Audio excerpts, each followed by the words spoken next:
আজ আমি চলে গেছিলাম মেলাতে, আর মেলাতে গিয়ে কিন্তু মেলার ভেতরে প্রবেশ করতে করতে দেখতে পেলাম মেলার দুধারে কিন্তু বসে গেছে খাবারের দোকান। তো তোমরা কারা কারা এসেছিলে অবশ্যই কমেন্ট করবে। আর এই মেলাটা বসেছে হরিরামপুরে, আর মেলার ভেতরে গাইস এত সুন্দর সুন্দর জিনিস আমি দেখে অবাক।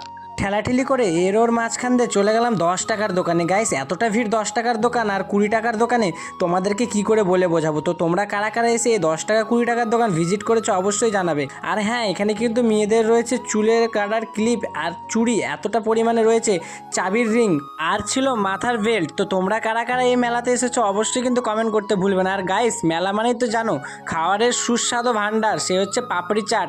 আর ছোটদের জন্য রয়েছিল নানান ধরনের রাইড, যে রাইডগুলোতে কিন্তু বাচ্চারা প্রত্যেকে ওঠে। আর এদিকে হঠাৎ দেখি গাইস মারপিট লেগে গেছে মেলার ভেতরে, কিন্তু কি কারণে জানতেই পারলাম না।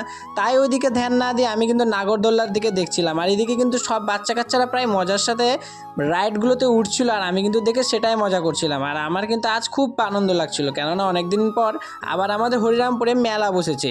তাই কিন্তু আমি একটু এই মেলাতে ঘুরতে এসেছি। তো তোমাদের কাদের কাদের আমার ভিডিওটা ভালো লাগলো অবশ্যই কমেন্ট বক্সে গিয়ে কমেন্ট করো।